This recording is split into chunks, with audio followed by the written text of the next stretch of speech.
Yet the shock that the Corsair produced cannot be understood without considering the conditions inside the Japanese air services as the war ground on. By late 1943, Imperial Navy and Army air units were stretched thin across thousands of miles of ocean. Forward airfields carved out of jungle and coral had been established in New Guinea, the Solomons, and the Marshalls, but the men stationed there faced a constant struggle to keep their aircraft flying. The quality of aviation fuel delivered to these fields deteriorated as longer supply routes and Allied submarine attacks forced the Japanese to use lower-octane distillate.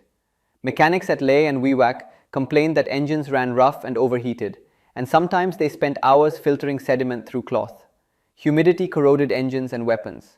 Many fields lacked basic equipment such as compressors or electric pumps, so ground crews refueled and rearmed by hand. Only half the aircraft assigned to some bases were airworthy, because there were no spare parts or qualified mechanics. Pilots who had once boasted of their sleek Zero fighters now climbed into airplanes with cracked windshields and patched fuel tanks, and they knew that any fight with an American Corsair would have to be fought with machines that were no longer immaculate. The strain on logistics extended far beyond mechanics. Japanese squadrons in New Guinea and the Philippines received replacement parts via unpredictable, perilous runs by barges that hugged the coast at night to avoid detection. When crates did arrive, they might contain bolts for a different aircraft, or they might have been pilfered by desperate troops en route. One Japanese pilot wrote in his diary that he had to cannibalize his fallen comrades' planes for spark plugs and landing gear struts, because the depot at Hollandia had none. Another remembered waiting for months for a replacement propeller, only to be sent an entirely different model. Such improvisation meant that many aircraft flew with mismatched propellers, instruments that read incorrectly, and engines maintained with makeshift tools. In that environment, the arrival of the American Corsair, with its massive engine, modern guns, and spare parts delivered in regular shipments escorted by American destroyers, felt like an insult as well as a threat. The F4U's whistle signaled not just a new machine, but the industrial might backing it. Japanese pilots knew they could not expect the same level of support. Training also deteriorated rapidly. In 1940 and 1941, Japanese aviators had enjoyed rigorous preparation, logging hundreds of hours in flying boats and fighters before being assigned to combat. By 1943, however, losses had decimated the cadre of instructors, and the need for replacements forced the Naval Air Corps to cut training time drastically. Fuel shortages meant that student pilots often practiced maneuvers in gliders or converted trainers towed behind trucks because there was not enough gasoline for full flight profiles. Young men accepted into flight schools in 1944 would have been rejected 2 years earlier. Now they were given barely 60 hours of flight time before being sent to the front. One instructor recalled that many of his charges had never flown over water until their ferry flights to Rabaul. At base camps, new pilots pored over dog-eared manuals, trying to memorize aerial gunnery tables in hot barracks lit by candles. It was these green airmen who encountered F4U Corsairs for the first time. Having been told that the American planes were heavy and clumsy, they were stunned to see them climb away effortlessly after delivering a burst of machine gun fire. The shock deepened when they realized that the Americans could field such powerful aircraft in numbers, while their own training units were reduced to sending boys to war with incomplete education. This decline in preparation was mirrored by chaos in logistics hubs such as Clark Field in the Philippines. As Allied bombing intensified in 1944, Japanese authorities scrambled to move aircraft and parts from one airfield to another. By the time American troops captured Clark Field in early 1945, they found hundreds of Japanese aircraft scattered across the base. Some were partially hidden under trees or revetments, others stripped of propellers or control surfaces that mechanics had taken to keep other planes flying. Spare engines sat in crates without the proper mounts. Propellers leaned against buildings waiting for the correct engine. Hoses and wiring loomed in piles. A disorganized salvage operation was underway as crews attempted to assemble flyable aircraft out of the mass of wreckage. Here and there, training aircraft with wooden frames and fabric wings lay beside fighters, a sign that even basic trainers were being thrown into frontline service. The chaos testified to the desperation of Japanese logistics. Pilots arriving at Clark in late 1944 might have walked across a field littered with unserviceable aircraft, assembled their planes from mismatched parts, and taken off to confront American fighters that not only were fully supplied, but benefited from field modifications and improvements learned in battle. Those modifications mattered. American engineers and pilots constantly tinkered with the F4U to improve its performance and survivability. They added a bulged canopy to improve visibility and clipped the wings on British Fleet Air Arm versions to fit onto smaller carriers. They strengthened landing gear and improved the tailhook to allow the Corsair to operate reliably from carriers by late 1944. Japanese pilots noticed these changes. Whereas early encounters had shown them a heavy fighter that bounced awkwardly on landing, later they faced Corsairs launching from flat tops alongside Hellcats and Avengers. This shift meant that no part of the Pacific was free from the bent-wing fighter. Japanese convoys off Formosa, pilots defending the Philippines, and gunners at Okinawa all heard the whistle. When the Corsair first took to the air, it had been assigned to land bases because of its tricky carrier handling. By the end of the war, it was performing fighter sweeps and bomber escorts from carriers deep in Japanese waters. A Japanese officer who had assumed that his garrison on an island north of Luzon would face only aging wildcats found himself attacked by Corsairs swooping off a task force anchored beyond the horizon. He later recalled that the sound of the whistle over sea, rather than land, seemed to prove that his last defenses were gone. Where logistics and training failed, morale faltered. Veteran Japanese pilots who had survived the early years became increasingly isolated. They had fought over China and the Dutch East Indies, then over Guadalcanal. By 1944, many were dead or transferred to training roles. The new airmen coming up lacked confidence in their equipment and their own skills. They wrote home about feeling like empty shells. Letters recovered after the war revealed that several pilots assigned to bases in the Marianas did not expect to survive even a single combat sortie. When they first encountered F4Us, these novices were often overwhelmed. Many died without firing a shot, either because their guns jammed due to poor maintenance or because they attempted to outturn a Corsair at low altitude and stalled. This pattern of one-sided combat contributed to a sense of futility. It also fed Japanese reports that the Americans used secret weapons to make their planes faster. Some described the Corsair's engine as having a magic boost, not understanding the concept of turbo supercharging. Others believed the whistle was a deliberately designed psychological weapon. The gulf between myth and reality widened as Japanese units became increasingly cut off from accurate information. While Japanese forces struggled, the Corsair's role expanded beyond pure fighter missions. On 4 March 1944, Marine pilots flying F4Us launched their first dive bombing mission against Mil Atoll, dropping more than 200,000 pounds of bombs in 7 weeks. The Corsair proved a superb fighter bomber. Its wings could carry rockets and bombs, and its rugged airframe absorbed punishment during steep dives. By 1945, the F4U had flown 64,051 action sorties and delivered 15,621 short tons of bombs, 70% of the total tonnage of bombs delivered by US fighters. In the course of these missions, Corsair pilots destroyed 2,140 enemy aircraft while losing 189 of their own. Marine squadrons alone claimed more than 1,400 kills for 141 Corsairs lost. Navy squadrons accounted for 162 enemy planes downed for 14 losses. And once the Corsair went to sea on carriers, it shot down 578 planes for 34 losses. Japanese pilots, accustomed to dogfights with light fighters, found themselves strafed and bombed by the same aircraft that also challenged them in the air. The Corsair's versatility increased the sense of being beset by an omnipresent adversary. They could expect to encounter bent-winged demons while protecting convoys, defending airfields, escorting bombers, or even when sleeping in their tents at night as rockets screamed down on their positions. The adoption of the Corsair as a dive bomber also changed ground war tactics. Prior to the war, naval doctrine separated fighter and bomber roles sharply, but the exigencies of the Pacific theater blurred those lines. At Iwo Jima and Okinawa, Corsairs provided close air support to Marines and soldiers fighting entrenched Japanese defenders. Pilots dropped 500-pound bombs on cave entrances and machine gun nests, then circled back to strafe any counterattack. These operations required precise coordination and nerve, as the planes sometimes flew so low that they clipped treetops. Japanese soldiers huddled in bunkers heard the whistle from above, followed by the shriek of rockets and the roar of guns. One survivor of Okinawa recalled that he was more terrified by the dive of a Corsair than by any naval bombardment, because he knew the pilot could see him. For aviators in the air, the ability to turn their fighter into a bomber demonstrated the adaptability of their machine. It also cemented the Corsair's reputation among Japanese forces as a harbinger of destruction on land and sea. Not all Japanese pilots considered the Corsair invincible. Some studied its weaknesses and developed counter-tactics. A few veteran Zero pilots realized that at very low speeds and altitudes, they could outturn the heavier American fighter.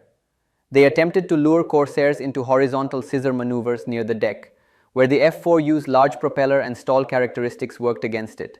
However, these tactics required experience and courage that most new aviators lacked. Moreover, American pilots quickly adapted, refusing to engage in such dangerous maneuvers. Ace Kenneth Walsh's admonition, "Whoever had altitude dictated the terms of the battle," remained the rule. The result was that even when Japanese squadrons tried new tactics, they often found themselves attacked from above or dived upon as they attempted to climb. Reports from Japanese commanders at Rabaul and Truk lamented that their men wasted energy in turning duels rather than executing slashing attacks.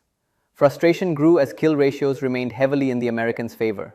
By 1944, the F4U, along with the Hellcat and other Allied fighters, achieved kill ratios of 11-1 against Japanese aircraft. This figure measured not just technology, but also the decline of Japan's aviation training and maintenance. Personal accounts reveal the human dimension of these numbers. A Japanese ensign named Hiroshi, stationed at a forward strip on Biak, wrote to his sister about watching a squadron of American fighters dive on his base. At first he thought they were Hellcats, but as the planes drew closer, he saw the distinctive gull wing and heard a whine like wind through bamboo. He described how his comrades fired at the approaching aircraft with machine guns, only to see the Corsairs peel off gracefully after dropping bombs that obliterated 2 ammunition dumps. "Those wings," he wrote, "look like demons when they turn in the sun." He did not know the name of the plane, but he sensed that something fundamental had shifted. His letter never reached his sister. It was recovered from his body by Allied troops. On the American side, a Marine lieutenant named Harold recalled in his post-war memoir that he could feel the Corsair trembling under him as he pushed into a dive, the engine roaring, the sound of the whistle mixing with the wind. He wrote of seeing anti-aircraft tracers rise to meet him and of trusting the heavy armor behind his back. He knew that Japanese pilots were shocked by the sight of his aircraft, but he also felt a strange kinship with them, understanding that both sides were young men caught in a war far larger than themselves. As the Japanese front contracted, desperation led to salvage and experimentation. Pilots and mechanics began to experiment with capturing and repairing Allied aircraft, in hopes of learning their secrets. In 1945, near the Kasumigaura Flight School on Honshu, Japanese forces recovered a damaged Corsair that had made an emergency landing. Mechanics patched its bullet holes with fabric and utilized parts from other wrecked F4Us to restore it to flight condition. They flew the plane briefly to evaluate its handling characteristics, noting its tremendous speed and climb compared with their own machines. But resources were scarce. There was no prospect of producing a Japanese clone of the Corsair. The captured plane served primarily as an instructional tool for instructors to show trainees what they might face. Rumors about this captured F4U spread across Japanese air bases, feeding fascination and dread. That the enemy's aircraft could be patched with scrap and still outperform many Japanese fighters underscored the gulf between the belligerents' industrial capacities. Stories circulated among Japanese pilots about other captured planes and the secrets gleaned from them. They had previously captured an American P-40 in China and an F-4F in the Philippines, but none matched the shock of seeing a Corsair up close. Some mechanics took photographs and made sketches of its control linkages and weapons. A senior instructor at Yokosuka is said to have sat in the cockpit for hours, familiarizing himself with its instrumentation. He reportedly told his students that the Corsair felt like a battleship in the sky. For pilots from farming villages who had never seen an automobile, much less such a machine, this statement must have been both awe-inspiring and demoralizing. The captured Corsair also allowed Japanese engineers to appreciate design features they had previously misinterpreted. The gull wing was not purely aesthetic, but allowed a short landing gear. The whistle was not a psychological weapon, but the sound of air passing through wing root intakes. The heavy armor plating behind the pilot's head was the result of lessons learned about survival. These insights came too late to change the outcome of the war, but they contributed to post-war understanding of aircraft design. Japanese pilots were also surprised to learn that not only Americans flew Corsairs. The Royal Navy's Fleet Air Arm operated F4Us in Europe and later in the Pacific, modifying them with clipped wings to fit British carriers and using them in carrier strikes against Japanese targets in the Indian Ocean and near the home islands. In July 1945, British Corsair squadrons participated in raids on the Japanese mainland, attacking airfields and shipping near Tokyo. For Japanese defenders accustomed to facing British Fairey Barracudas and Hawker Sea Furies, the sight of gull-winged fighters with British roundels was confusing. At first, some assumed they were American. The operations were notable not only for the damage inflicted, but for the demonstration that Allied forces could strike Japan from multiple directions. To Japanese pilots on the ground, it felt as if the skies were closing in. Their training had not prepared them for the idea that an aircraft could be adapted and fielded by different navies and flown from carriers half a world away. Reports from Japanese intelligence described the British Corsair attacks as particularly unnerving because they suggested that the Allies had an inexhaustible supply of sophisticated aircraft. The sense of being overwhelmed by Corsairs also came from a much publicized marine aircraft named 122. This particular Corsair flew more than 100 missions, bombing and strafing Japanese bases in the Marshall Islands so frequently that Japanese soldiers joked that it covered their bases like morning dew. Each morning, the high-pitched whistle announced the arrival of the bent-wing plane, and each evening, smoke rose from the craters it left behind.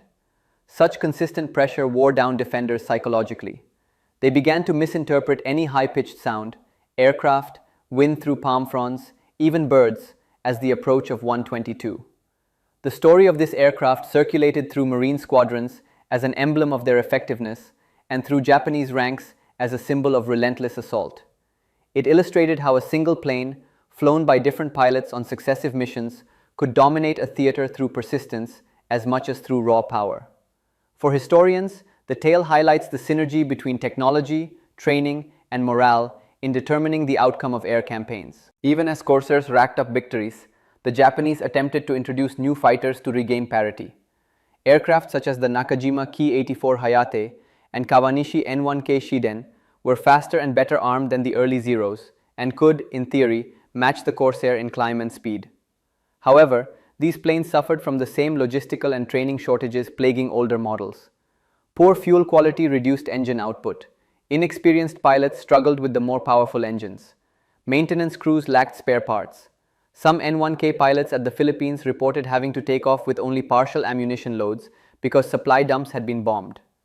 When they encountered Corsairs, these new planes often flew at a disadvantage. Several Japanese pilots recounted that their Shiden's engines cut out during dogfights because of fuel contamination.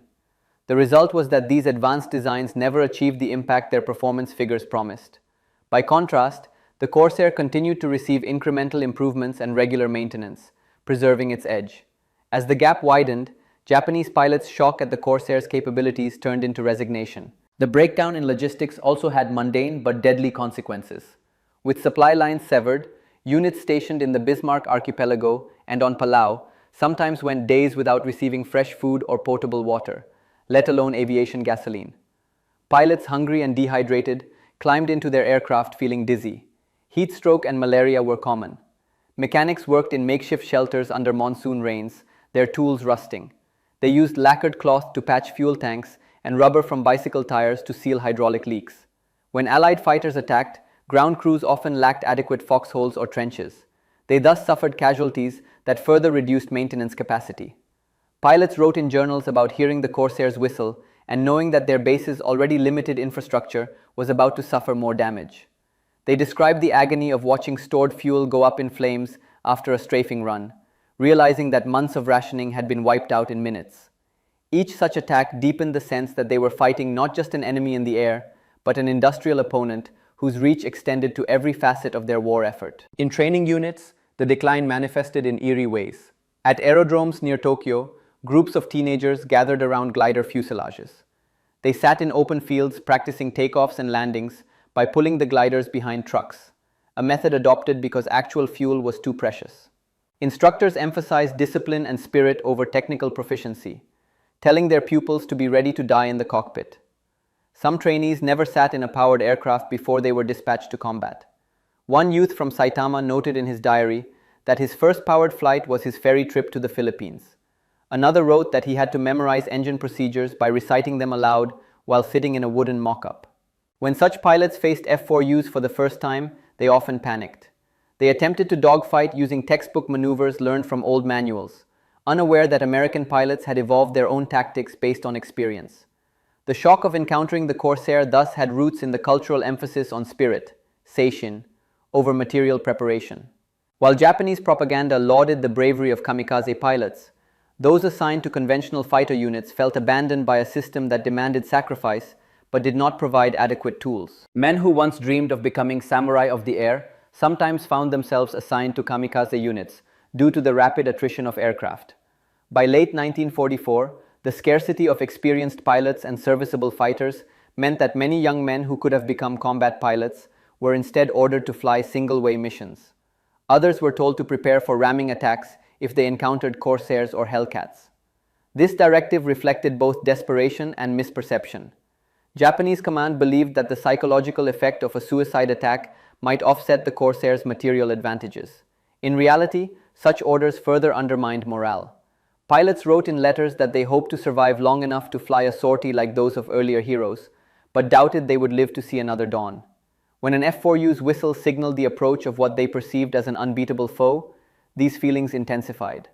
Some historians argue that the prevalence of kamikaze tactics in late 1944 and 1945 represented not a cultural embrace of death, but a recognition that air superiority had shifted so decisively that conventional engagements were no longer viable. The interplay between human endurance and mechanical performance continued to shape events through the final months of the war. In March 1945, as Americans closed in on Okinawa, Japanese aviators were ordered to concentrate their remaining fighters for a final defense. They flew Ki-84s, N-1Ks, and a handful of Zeros from bases in Kyushu. The plan was to challenge American carrier aircraft before they reached the invasion beaches. Corsairs from US carriers and Marine bases responded by flying continuous combat air patrols. In one harrowing day, 12 April 1945, swarms of Japanese fighters attacked the American fleet. Corsair pilots scrambled to intercept. Dozens of dogfights erupted, with gull-winged planes diving and climbing amid flak bursts.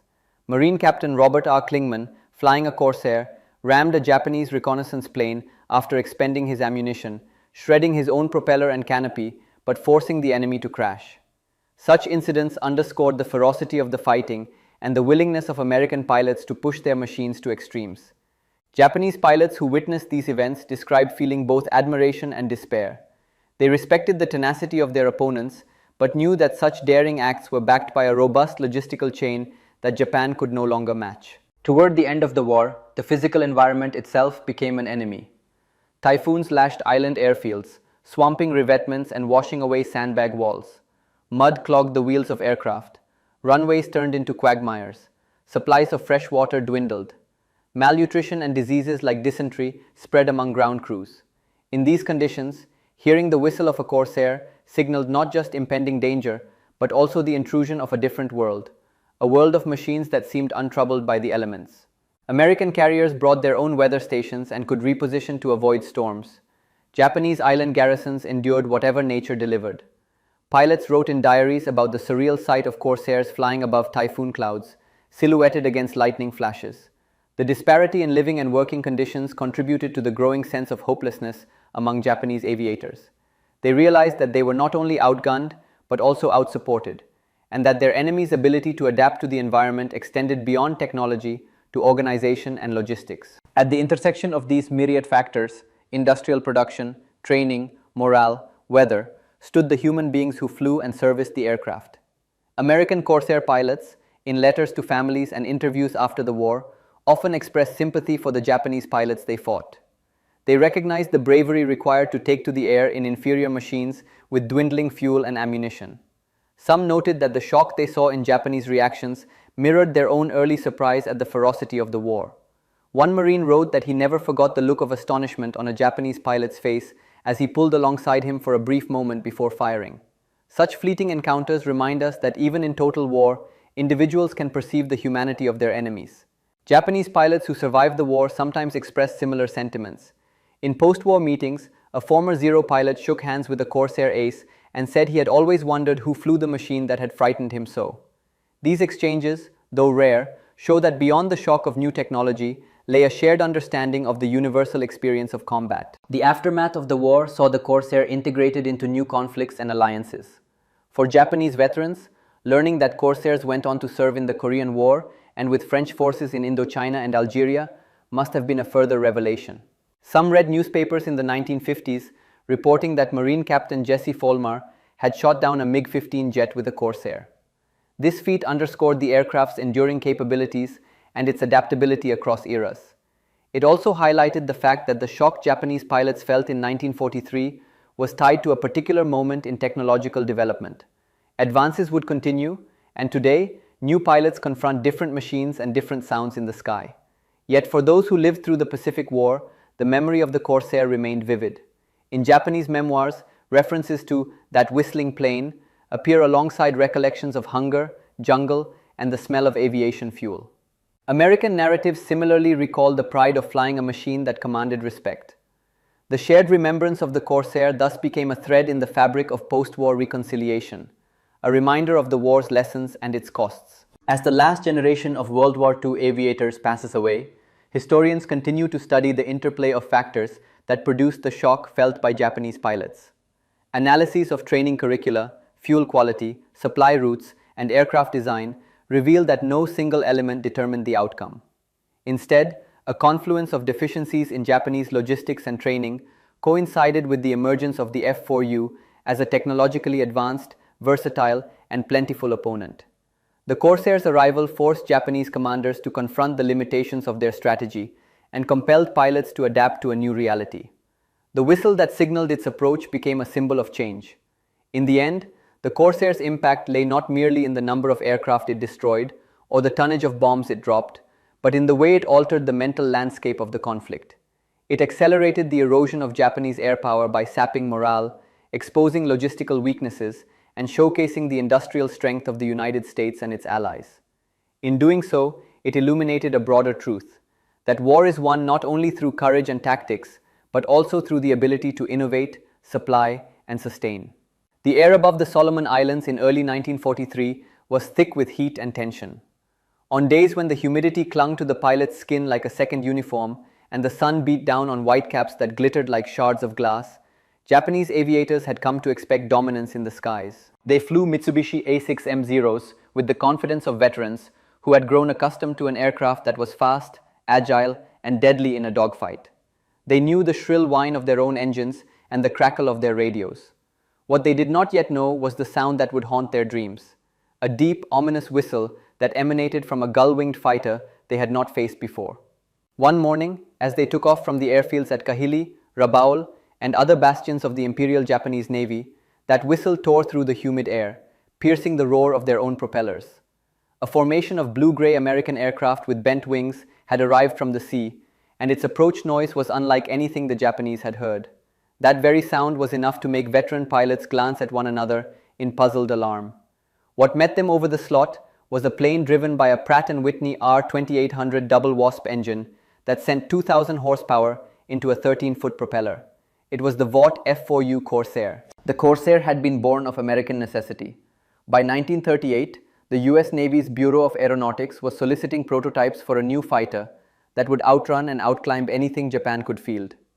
The design proposed by Chance Vought engineers was radical for a carrier aircraft, an inverted gull wing that allowed the large propeller to clear the deck and reduce drag.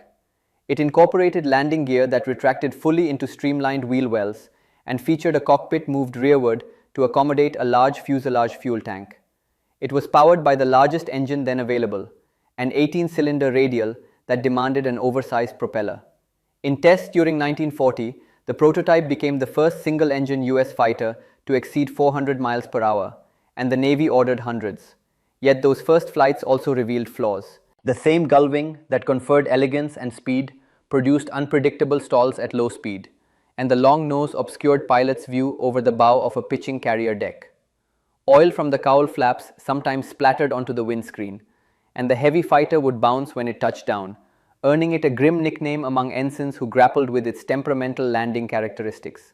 The Navy deemed it too dangerous for carrier novices, and instead allocated early production to Marine Corps land-based units, while the more forgiving Grumman F-6F Hellcat took precedence on carriers. The Marines accepted the challenge gladly. They saw in the Corsair a machine of unmatched speed, ruggedness, and firepower. On 14 February 1943, the Corsair's baptism of fire took place during a daylight raid against Japanese positions near Kahili, a mission that would later be called the St. Valentine's Day Massacre. The Americans were still learning how to fly their new machine. 4 P-38 Lightnings, 2 P-40s, 2 Corsairs, and 2 B-24 Liberators were lost, while only a handful of Japanese Zeros were destroyed. One of those Zeros collided head-on with an F4U piloted by First Lieutenant Gordon Lee Lyon Jr., killing both pilots. Japanese aviators observing the clash saw the bent-wing fighter fall alongside their own, and some may have concluded the new aircraft posed little threat. What they could not know was how quickly the Marines would adapt. Within months, pilots from Marine Fighter Squadron 124, VMF 124, learned to use altitude as a weapon. Whoever had altitude dictated the terms of the battle, and there was nothing a Zero pilot could do to change that, recalled Kenneth A. Walsh, one of the first Corsair aces. Walsh understood that the F4U could outperform the Zero in every aspect except slow-speed turning and climb. The tactic was simple but deadly. Enter combat above the enemy, use the Corsair's superior dive speed to drop onto a target, and then climb back to safety before the lighter Japanese fighter could catch up. By May 1943, Walsh and his comrades were racking up victories. He would ultimately claim 17 Zero kills and survive being shot down 3 times. The Corsair began to turn the tide. The change was felt keenly in Japanese ready rooms.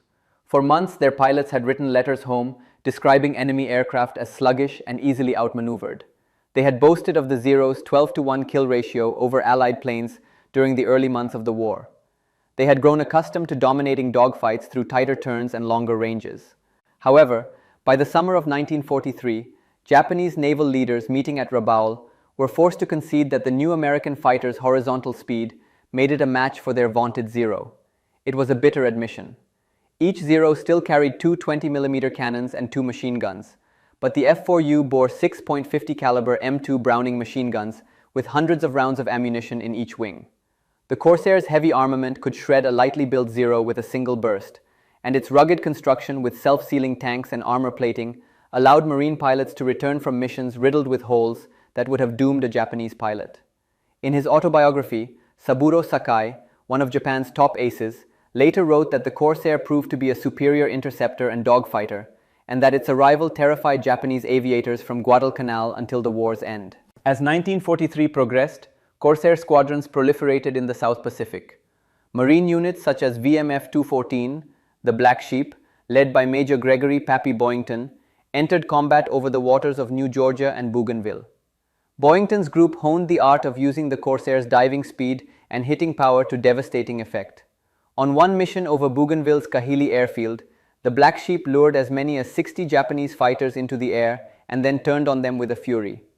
The Corsairs could climb and dive faster than the enemy, and their 6 machine guns converged at 1,000 feet to create a deadly cone of fire. That day, 20 Japanese aircraft were shot down without a single Marine loss. By the time the Black Sheep's first combat tour ended in January 1944, they had destroyed or damaged more than 200 Japanese aircraft. One of their number, Robert M. Hansen, would dive alone into a formation of 21 Japanese planes during the final months of the Solomons campaign, scattering them and earning a posthumous Medal of Honor. Their success owed as much to training and aggression as to the Corsair's capabilities. Boyington himself, a veteran of the American Volunteer Group in China, became an ace many times over before being shot down and captured. Japanese pilots who survived encounters with the Black Sheep returned to their airfields shaken. They spoke of an enemy machine that swooped from above, leaving behind only the fluted whine of its oil coolers and the flicker of tracer rounds. Some Japanese mechanics nicknamed the Corsair Baka Hayabusa, Stupid Falcon, in an attempt to mask their respect, but within months a more poetic moniker spread through the ranks, Gansen no Shi, or Whistling Death. Whether the name truly originated with Japanese pilots or was fostered by Allied propaganda remains debated, yet the effect on morale was undeniable. According to a wartime article, the plane's eerie sound as it dived through the air struck fear into those below, and museum historians note that Japanese forces referred to it as Whistling Death because of its lethality and the high-pitched whistle produced by air passing through its oil coolers. Daily life for a Corsair pilot on a South Pacific island combined monotony with bursts of terror. They slept in tented camps ringed with palm trees, swatting mosquitoes in the humid nights, and writing letters in cramped cots by the light of kerosene lamps. They practiced formation flying in the morning haze, then sat around battered tables, reviewing intelligence on Japanese airfields. When the siren sounded, they sprinted through coral dust to their aircraft, cinched themselves into parachutes, and waited for the command to start engines. The Corsair's R-2800 coughed, sputtered, and then settled into a throaty growl. As the engine warmed, the pilot scanned gauges and adjusted mixture and propeller pitch. When the chocks were pulled, he eased the throttle forward, feeling the tail rise as the big propeller bit the air. Dust and debris swirled behind the plane as it rolled down steel Marston matting toward the shimmering strip of ocean that served as their runway. Once airborne, the pilot raised the landing gear into its fully enclosed bays and pulled the inverted gull wings into a clean profile. He felt the Corsair's weight and stability, its responsiveness in the roll at high speed, and its heavy stick forces at low speed. The cockpit, set back behind the engine, provided less forward visibility, but the large canopy and side panels allowed good lateral views. On a clear day at 20,000 feet, he could see the speck of Bougainville's volcano and the silver line of an enemy formation far in the distance. Below, the tropical sea changed from turquoise to deep blue, as the coral gave way to fathomless depths. Early in the campaign, Japanese fighters still held pockets of dominance. In the skies above New Britain and New Ireland, veteran units based at Rabaul confronted American raids with determination. On 5th January 1944, Corsairs escorting bombers near Cape St. George were ambushed by experienced Zero pilots. 2 P-38s and 2 A-6Ms were shot down in the resulting duel. A few days later, during a major raid against the Japanese radar station at Cape St. George, 3 Hellcats and 4 SPD dive bombers were lost. These setbacks reminded American commanders that the Zero remained deadly in the hands of veterans, but the strategic balance continued to shift. Intelligence gleaned from the recovered Akutan Zero allowed Allied engineers to exploit weaknesses in the Japanese design. They learned that the Zero's controls stiffened at high speeds, that it rolled more slowly to the right than to the left, and that its lack of armor and self-sealing fuel tanks made it vulnerable to heavy machine gun fire. Tactics evolved accordingly. Never engage in a turning fight with a Zero at low speed. Instead, use the Corsair's superior diving speed, durability, and firepower to strike and climb away. Pilots such as Walsh and Boyington taught these lessons to newcomers in makeshift classrooms built from bamboo huts. By late 1943, the Corsair was no longer restricted to land bases. British Fleet Air Arm crews, eager for a long-range, high-performance fighter to protect their carriers, developed landing techniques that overcame the F4U's bounce and visibility problems. They modified the aircraft with bulged canopies, raised pilot seats, and clipped wings to suit British carrier hangars. Their success convinced the US Navy to re-evaluate the Corsair for carrier operations. By late 1944, with improved stall strips on the wings and better landing gear damping, the F4U began to operate from American carriers in increasing numbers.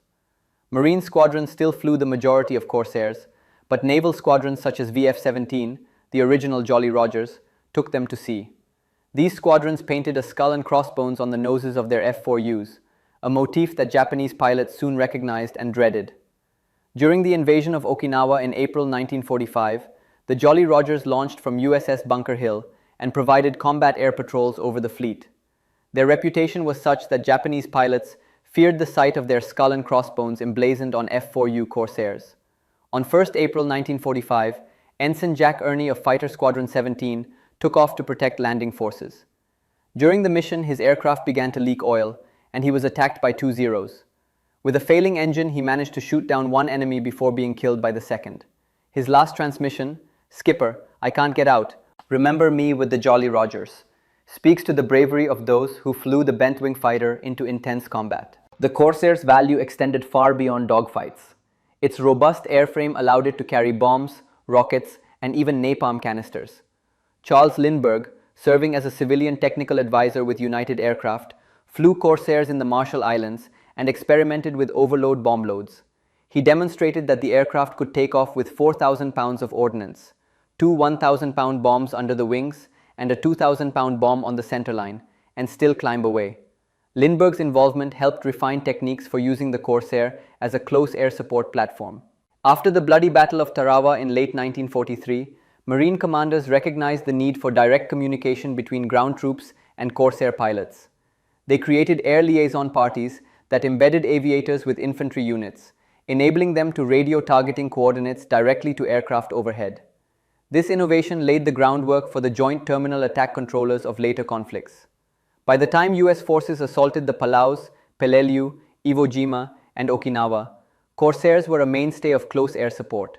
They delivered bombs, napalm, and high-velocity aircraft rockets, HVARs, onto Japanese positions, often flying in at treetop level and pulling up sharply to avoid hills and cliffs.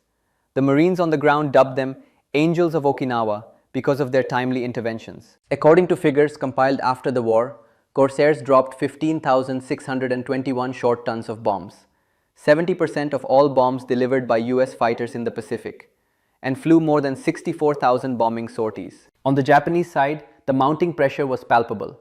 Experienced aviators who had trained at Tsukuba and other naval academies were being killed faster than they could be replaced. By 1944, new pilots had only a fraction of the flight hours that veterans like Saburo Sakai had logged. As the Allies targeted oil supplies and aircraft factories, the quality of Japanese machines deteriorated. Maintenance crews cannibalized wrecks to keep a dwindling number of aircraft flyable. Japanese commanders had long prided themselves on building fighters that were lightweight and agile. They dismissed requests to add armor or self-sealing tanks because those features added weight and reduced range. But a change of strategy was forced upon them.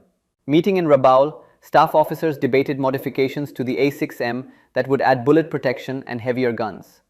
They admitted that long range was no longer necessary now that they were defending rather than attacking. Nevertheless, they clung to the Zero because there was no replacement ready to enter service. They recognized that the Corsair's speed matched or exceeded the Zero's, and that no amount of training could overcome the structural limitations of their own aircraft. When the Americans established air bases close enough to Japan for P-51 Mustangs to escort B-29s, the remaining Zeros were outclassed at high altitude. The pilots could still outturn a Corsair at low speed, but high-speed maneuvers and steep dives were fatal because their wings could not withstand the stress. Amid the relentless attrition, stories of individual duels stand out. Marine Lieutenant R.R. Klingman of VMF 312, nicknamed the Checkerboards, was flying over Okinawa on 10 May 1945 when he encountered a twin-engine Japanese aircraft at high altitude. As he lined up his shot, his guns jammed. The oil in their lubrication system had thickened in the cold. Refusing to break off, Klingman pushed his throttle forward and deliberately flew into the enemy's tail, chopping it off with his propeller. Despite losing 5 inches of his propeller blades, he managed to maintain control and land safely. He later received the Navy Cross for the attack. Such instances of audacity illustrated the Corsair's durability and the determination of its pilots. Japanese officers wrote in their diaries about American flyers who would crash their planes into targets or limp home with wings shredded. Those accounts mirrored the experiences of Japanese aviators themselves, who, by 1945, were increasingly ordered to conduct suicide missions. In the final months of the war, Japan's Zero fighters, once instruments of dominance, were often stripped of guns and fitted with bombs to serve as kamikaze weapons. That desperate strategy underscored how completely their tactical advantage had been overturned. Life aboard carriers offered a different but equally intense view of the Corsair's impact.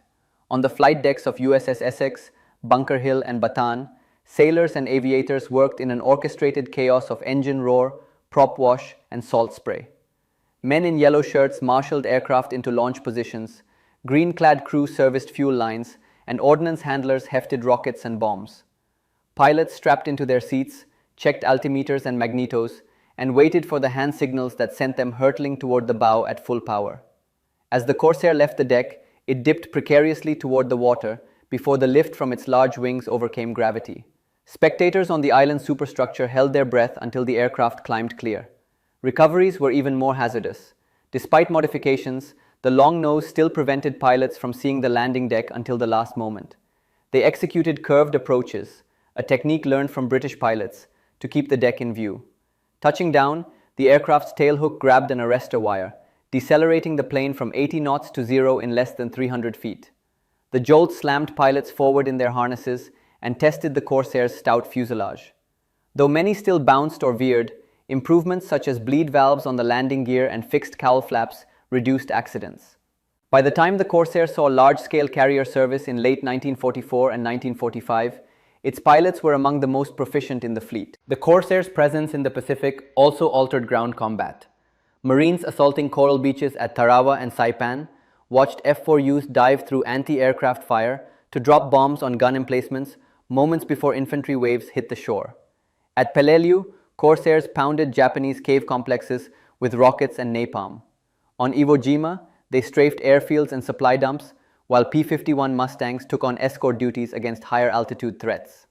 During the Battle of Okinawa, where kamikaze attacks menaced Allied ships incessantly, Corsairs patrolled overhead, intercepting suicide planes before they could dive. The Japanese changed tactics in response. Pilots took to hiding beneath clouds or hugging the contours of the sea, hoping to evade American radar. On April 7, 1945, for example, Corsair pilots from VF-81 encountered a group of Japanese D-3A dive bombers that had slipped past picket destroyers. Diving from 15,000 feet, the Americans broke the formation apart and shot down several attackers. Despite successes, some kamikazes got through, with catastrophic results. When a kamikaze struck USS Bunker Hill on May 11th, the explosion and fire killed 346 men and badly damaged the ship. Yet without Corsair air cover, the toll would have been far worse. Ground crews played an unsung role in the Corsair's effectiveness. The aircraft's R-2800 engine was complex, and it required careful maintenance under harsh conditions. Mechanics worked in improvised shops under palm fronds or aboard carriers where space was at a premium. They cleaned spark plugs, checked magneto timing, patched bullet holes with sheet metal and canvas, and swapped out propeller blades damaged by debris. The inverted gull wing allowed easier access to the landing gear, but also created unique stress points that had to be inspected after every landing. Armorers loaded belts of .50 caliber ammunition into the wings, each round checked for imperfections that could cause jams. When rockets were required, ordnance crews mounted HVARs beneath the wings, wiring the firing circuits that would allow pilots to unleash a salvo against ground targets. During lulls, crews repainted chipped surfaces, applied squadron markings, and maintained the gleaming finish that served as a morale booster. The Japanese, by contrast, struggled with shortages of fuel and spare parts. Cannibalizing damaged aircraft became routine. They sometimes stretched cloth over holes in wing surfaces and used scrap metal for repairs. Pilots often took off in planes with unreliable instruments or engines, aware that a mechanical failure could be as deadly as enemy fire. As 1944 turned into 1945, the Corsair's kill ratio climbed. US naval aviators achieved an 11-to-1 kill ratio against Japanese aircraft, and in the last year of the war, the Corsair alone achieved a 12-to-1 ratio against the Zero, and 6-to-1 against later Japanese fighters like the Nakajima Ki-84 and Kawanishi N-1K. American losses were not trivial. 189 Corsairs were destroyed in aerial combat, and another 349 were lost to anti-aircraft fire. But by comparison, Japanese losses were catastrophic. Marine and Navy pilots attributed the aircraft's success to speed and firepower rather than agility. Training manuals drilled home the mantra, never dogfight with a Zero, attack from above, and maintain energy. Those who deviated risked their lives. One Marine pilot wrote in his diary about becoming so engrossed in a turning duel that he felt his aircraft shudder as bullets tore through the fuselage. Only a steep dive saved him. On another occasion, a pilot described hearing the characteristic whistle as he dove onto a formation of Japanese fighters and watching them scatter in confusion, affording him easy shots on two stragglers. Japanese survivors likewise noted the whistle.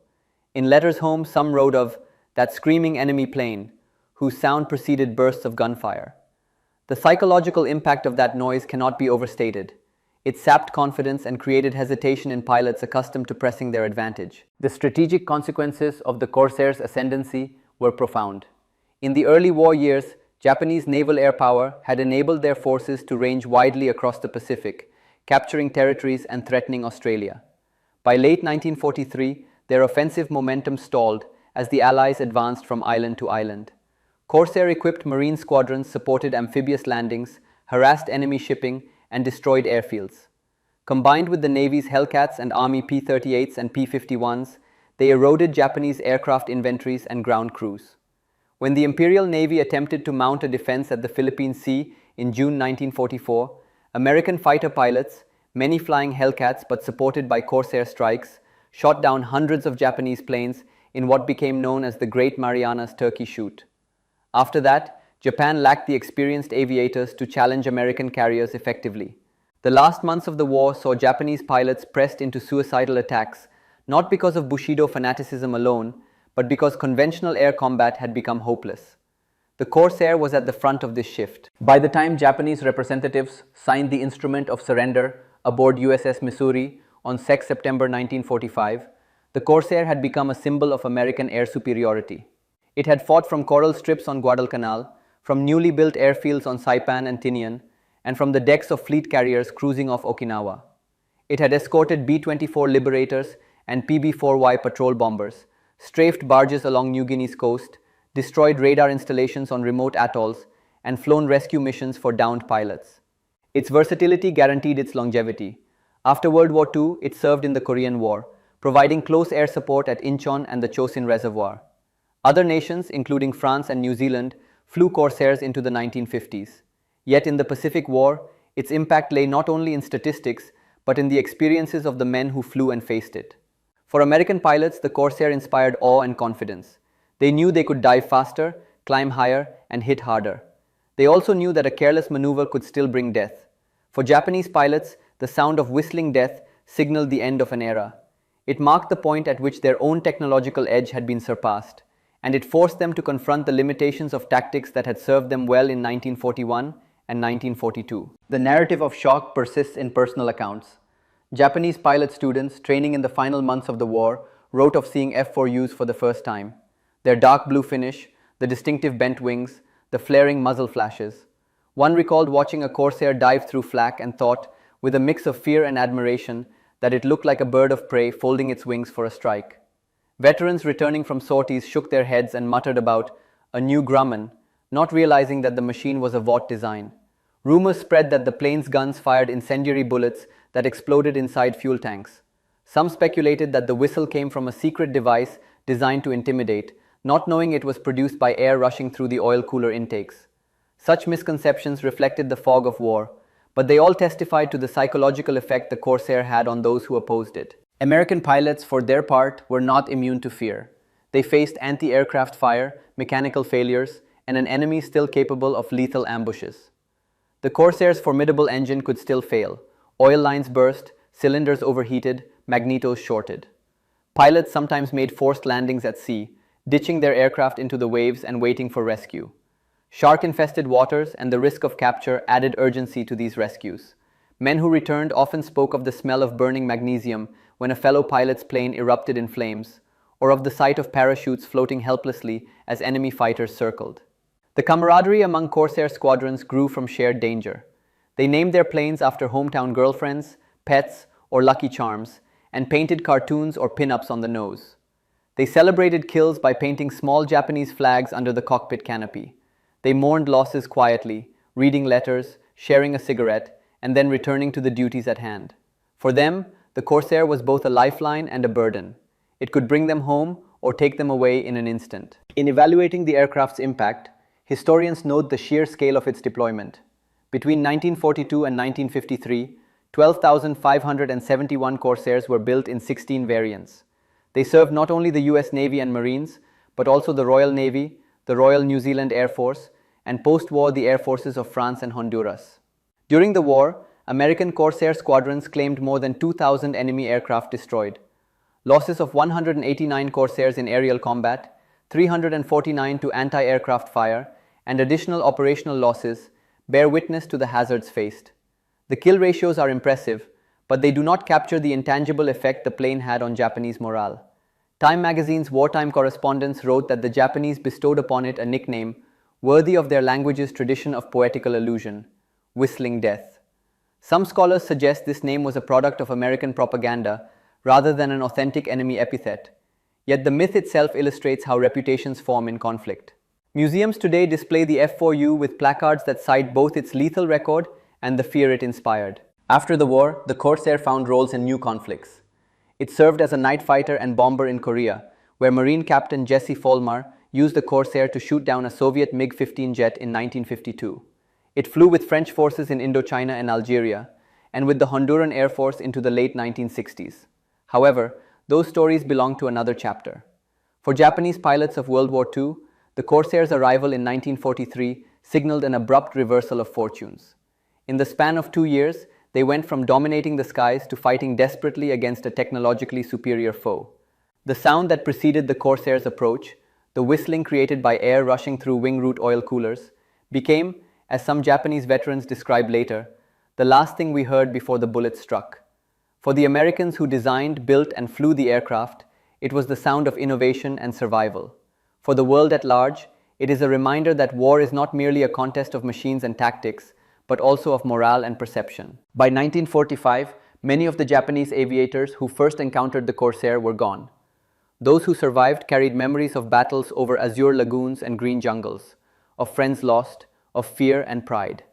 In later years, some visited museums where restored Corsairs sat gleaming under polished lights. They touched the curved wings, read the plaques, and listened to the same whistle played by docents from recordings. Time had softened animosities, but the memory of that sound still drew a flicker of recognition. For American veterans, the Corsair remained a cherished symbol of the Pacific War.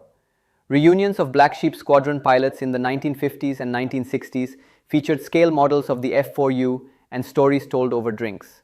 They remembered the salty taste of the sea spray as they flew low over carriers, the smell of burned cordite, and the thunderous shock of firing 6 machine guns at once. They remembered their comrades who did not return, and the Japanese pilots who had been worthy adversaries. What lingered was not triumphalism, but a sober respect for a machine that had both given and taken life. The Corsair's story, when told through the eyes of those who fought in it and against it, demonstrates how technology and human experience intertwine in war. An aircraft designed in response to urgent tactical needs evolved into a platform that shaped the course of the Pacific conflict.